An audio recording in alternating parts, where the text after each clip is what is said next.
Welcome back, guys. Or if you're new to my channel, this is Automotive Anonymous, and that's my nearly 2-month-old Toyota RAV4 Hybrid SE. A lot of you guys have been asking me, how much should I pay for this? How much is insurance? What are all the financial details of this vehicle? And that's a topic that I usually don't get into too personally on YouTube. But today I am. Enough of you guys have been asking on my other RAV4 videos that I want to share exactly how much I paid for the RAV4, exactly how much I continue to pay for it, and anything that might be useful information for you guys, or anyways, just useful tips if you are considering buying a new car to begin with, or even a RAV4 or a Toyota, and how some of the topics that we discussed could actually positively impact you. So if you're new to my channel, this is currently my daily driver. It replaced the 2022 Subaru Outback Wilderness, which I owned for the last 3 years. It was a fantastic car, but it was time to switch to something else. And if you guys are ready to dive into the financial aspects of ownership of this RAV4, please consider liking this video. Comment your thoughts and opinions below. Subscribe if you haven't already. Otherwise, we'll get right into it. But before we get too far into the numbers, there's actually a little bit of context that I need to give you guys. Toyota is the biggest automaker in the world. They sell over 10 million vehicles globally every single year currently, and they sell well over 1 million units every single year in the United States where I'm located. So you'd think that the RAV4s, where they're pumping 400,000 of these off the assembly line every single year, that's over 10,000 units every single day between the various assembly plants in Japan, Canada, and the United States. But it's actually kind of surprisingly hard to find the exact spec you want. It's kind of difficult to find the color, the trim level, the options, the optional package, anything that you want. If you order it yourself, you might have to wait 4 or 5 months. Or you might have to shop around, you might have to go to another town, check out a different dealership, so just be mindful of that. So despite being the biggest automaker in the world, you don't get as easy of a shopping experience as you do with, say, a company like Tesla, where currently you can order one online, and within about a week in a lot of big cities, you can have your vehicle already produced, ready for you. So that is kind of fascinating. Additionally, Toyota, unlike the American automakers, they don't devalue their vehicles. So they don't have their MSRPs inflated to begin with, just so that they can give you a $10,000 to $15,000 rebate. So it is kind of frustrating in that you do expect, and you want to get a good deal. You want to get below MSRP. But Toyota, Honda, some of those companies, they just don't overvalue and undervalue their vehicles. And when you have big rebates, that kills the used car market. So that's one of the reasons we're going to get into in a little bit, for what the deal I got on this was, as well as how the used market's holding up, because I'll show you what a used example of this would sell for today. So my Hybrid SE started life a little bit under $35,000, but then you have to pay for destination delivery, any extra options, which mine does have the power liftgate, the power moonroof, all-weather mats, and a few other subtle things. And then, like a lot of Toyota dealerships do, whether you like it or not, they did throw in the pulse brake light system, which I have found to be pretty handy. And then they have included the door edge guards, which I do think are a little bit more expensive than they should be for what they are. But overall, this vehicle ended up being about $39,000. And you do have to shop around. If you do want a discount on your Toyota, because they don't offer general rebates, you basically are going to have to find a vehicle that's been sitting on the lot for a long time. You're going to have to find one that's at the end of the year, like in November, December, when the dealerships are more inclined and willing to sell and make deals to meet quotas. You might have to go for a road trip. I had to travel a couple 100 miles round trip to find this one. This one was built in Japan. It had the options that I wanted. It had the paint color that I wanted, but it did take, a half day to go pick it up. It did take dealing with an out-of-town dealer, not the local one, because the local one had markups. The local one didn't really have a lot of inventory to begin with, and it wasn't the options I wanted. They had too many of the highest trim levels, like the XSE, that were fully loaded out, and just basically the ones that are going to give you the most profit margin. You do have to be careful with Toyota dealerships. Some of them are still doing markups. Some of them do have very overpriced add-ons. You got to know the numbers for yourself, and you got to keep in mind that dealerships in general pay invoice. They don't pay MSRP. So the invoice is basically what the dealership paid to have the vehicle on the lot. MSRP is what the manufacturer suggests they sell it for. That is their profit margin. So I don't think you're always going to get invoice, because the dealerships are a business and they need to make money to stay in business. But I was able to get about $2,000 off of mine by going to a very high volume dealership near the end of the month that needed to make some quotas. And I also knew the sales guy who didn't really take any commission on the deal. just because he's an old friend. So it is going to be a little bit of footwork to get a good deal, to get below MSRP, but it is possible. You're just going to have to do your homework, and you're not going to have to take the first deal that comes your way. And you might have to travel, which, you know, it is a trade-off. It is a convenience. If saving $1,000 is worth it to you, by all means, go for it. But for some of you guys, it might not be. The next topic is about extended warranties, which I don't plan to personally purchase for this vehicle, because usually by the time I hit the powertrain warranty or I'm getting close, that's when I trade vehicles in. I usually only keep them for 1.5 to 3 years, but that's just my own preference. If you do want an extended warranty though, you need to be cautious. You need to be careful who you buy it from. Sometimes the local dealership, sometimes the dealership that you even bought your vehicle from is not the one that you should be buying the warranty from. You can find really good deals. You can shop around and you can call or email other car dealerships, the same brand of course, but you don't have to buy it from only your local dealership. Just like vehicles that have an MSRP, which is the manufacturer suggested vehicle price that you buy it for, and the invoice, which is basically the invoice that the dealership paid to have it on their lot, there's the same thing for warranties. But the range, the profit margin seems to be much greater than it is on regular vehicles. So say for instance, a warranty, maybe a 7-year, 100,000-mile warranty has a $1,400 invoice.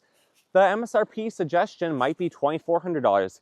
It might be $3,000. Heck, the Toyota dealership, if they're one of the less ethical ones, they might even try to get you to pay $4,500 or $5,000 for it.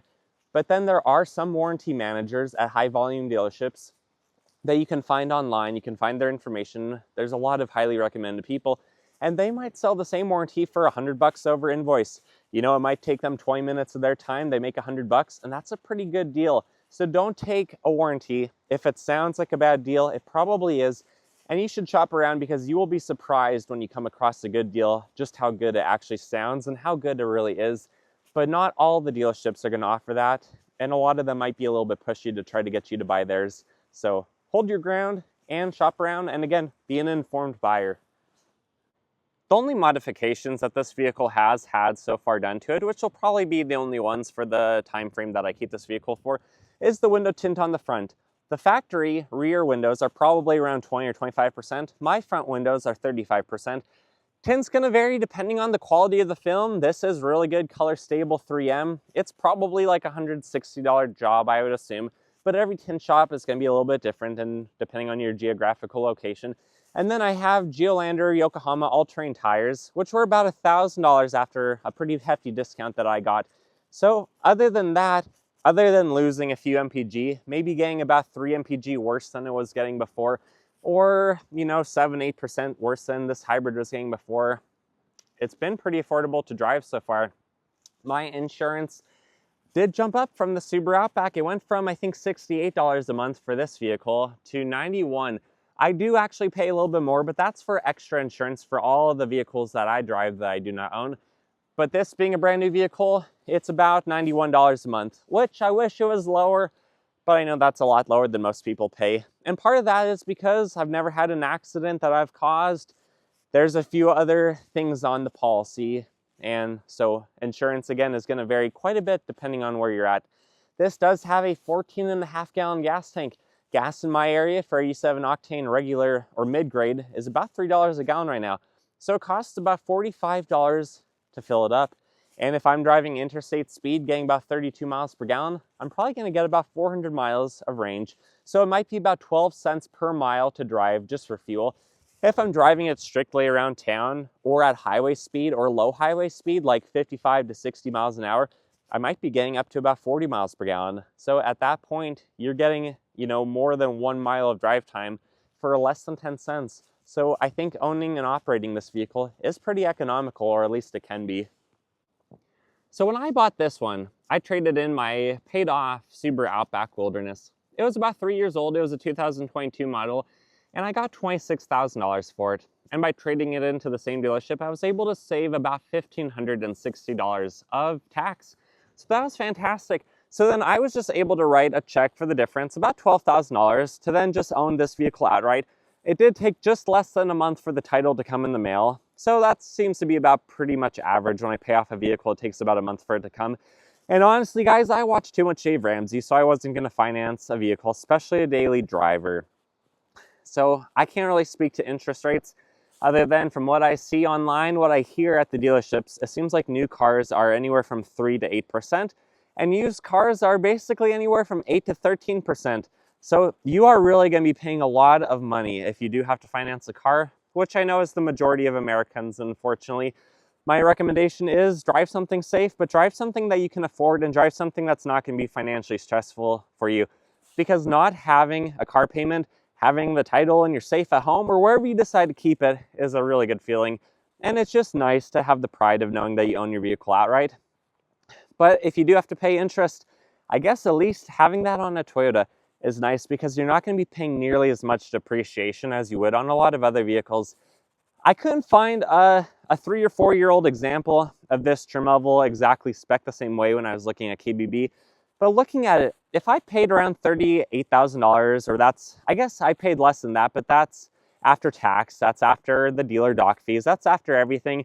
So that's a little bit less than MSRP, so I'm just gonna go and roll with that. So say I paid $38,000 for this vehicle.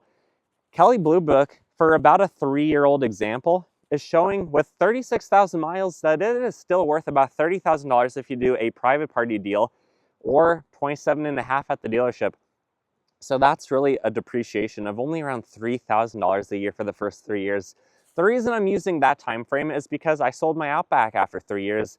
I lost about $15,000. That vehicle was a little bit more expensive to begin with. It was more expensive than this one even 3 years ago, so now it's probably about a $45,000 vehicle instead of a $41,000 vehicle brand new. But anyways, Toyotas, they don't lose their value nearly as fast. The first 3 years, you might lose an average of $3,000 a year. And after that, you'll lose even less and less and less the longer you keep it. So that is a really nice thing about keeping Toyotas long term. If you keep this car for 20 years, which you'll probably run pretty darn good with some oil changes and tire changes for 20 years, then your overall yearly cost is only a couple $1,000s, and that's really cool. So ultimately, I hope this video is helpful for you guys. You do have to shop around, you just have to be an informed buyer because it is easy to miss things and to overpay on vehicles. I was fortunate enough that I'm in a position where I could take the day to go drive to another town to visit a very high volume dealership that was in a position where they really wanted to make deals right then. I also had a buddy who worked there who was willing to help out and do what he could on his end. So you do have to do some footwork. You do have to sometimes get a little bit of luck behind you, but it is possible to get one of these for a couple $1,000s below MSRP, especially when it is a slightly middle to upper trim level that has more options, that has a little bit more of wiggle room compared to like the lowest LE or the lowest trim levels. There's just not as much room to negotiate on those. But when you start to add on packages, when you start to add on more options, which are totally surplus, those are wants, not needs, there is maybe a little bit more wiggle room. But do your research, shop around, and don't overpay. But if you do, hey, it's a Toyota. It's gonna last a long time. It's gonna keep its value pretty well. And overall, I'm pretty happy with mine, and I hope you guys are too. So comment below your thoughts and opinions. Like this video if you appreciate the video, and you appreciate me filming it on a windy 30-degree day when it feels freezing to me for some reason today. It just feels extra cold today. Anyways, I wish you guys the best. I hope you take care. See ya.